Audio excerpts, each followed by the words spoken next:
Well, what do you have to say when it gets to Terraluna Classic? We love a bit of drama. More than ever, it feels like it's coming thick and fast right now. What am I talking about? Well, we're going to take a look at exactly what's going on with the votes on Terraluna Classic. The 800 million burn, is that going to go ahead? And equally, the latest hack or issues with an LP pool on a launch of Terraluna Classic. All of that in this video. Be sure to subscribe to the channel. We try and bring you the latest and greatest in cryptocurrency, as well as keeping you up to date with what's going on with Luna Classic. And with that being said, let's head on over into this one. So Candice Protocol. Now, I haven't really talked about this. It's not been something I've covered on a channel. They never audited their contract. We all know how that generally happens. And the same thing has kind of happened again. So they are a Web3 advertising platform and token factory on Lunk. And here's the problem we've got a little bit. We want projects to come and build on Luna Classic, but we have to have projects that are safe and fundamentally have your best interests at heart. This isn't a pump and dump club. This isn't a come and take what you want from us and leave us behind. And I think this is really relevant when it comes to this. So what actually happened?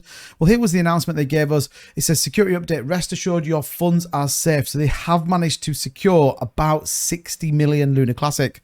But it says, we regret to inform you a breach of our liquidity pool due to an attack on our KLT admin wallet. Your trust is our foundation and we are rigorously investigating this matter. Our focus is on full transparency and resolution. Thank you for your patience during this difficult time. So this came about, what time did this drop in? About 2:30 this afternoon. But here's where it gets a bit silly and a little bit crazy. So what happened? The KLT contract admin was tricked to sign transactions given the attacker wallet minting privileges on the KLT tokens and to increase the allowance for attackers' wallets, giving them unauthorized access to funds from the admin wallet.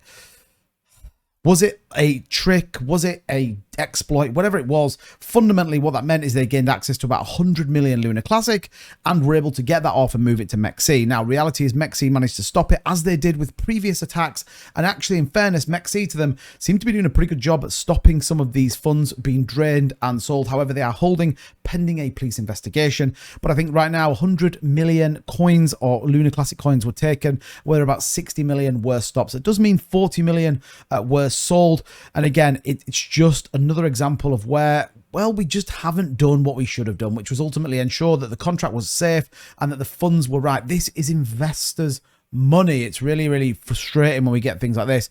The exact modus operandi of the attack is still under investigation, and it's believed that the controller of the admin wallet was tricked into authorizing transactions that he thought were legitimate. How in your goddamn right mind do you authorize transactions that were meant to be legitimate on the basis of launching a new project, knowing what we already know? Like I said, MEXC have kind of stopped it, so we'll see what this comes out. There's an official statement due to come out from Candice Protocol. We haven't had that yet. You can see here that it says, we are preparing an official statement, funds are safe. And in fairness to the Candice Protocol team, they have said any lost funds they will cover from their reserves. So fair play to them. If they are going to do that, then look, that's a small silver lining when it comes to this issue, but we must demand better. It's absolutely essential if we want trust.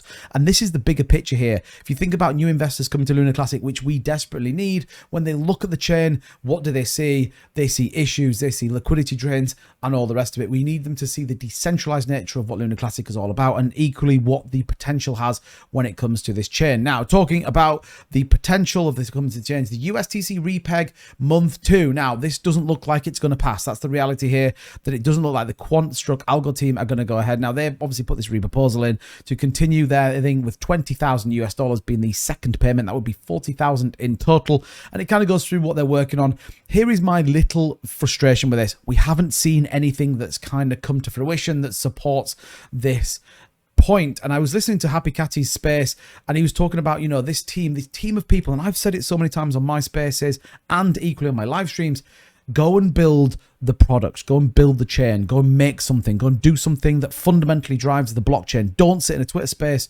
arguing or debating. Just go and make your work, do the talking. I think that's really, really important. They obviously have given us a bit of strategy in terms of what it looks like, but fundamentally, when we take a look at the price, it's still significantly down. So right now, when you are debating whether we fund an L1 team or we fund the USTC Quant team, the reality here is that the Quant team haven't got on with it. That's just the reality of this. We need to see them repegging USTC. I want to see live models of this, how it works. I want to see them showcasing it through a marketing strategy, not just words on Twitter, how a USTC repeg can happen. I've talked about this a number of times.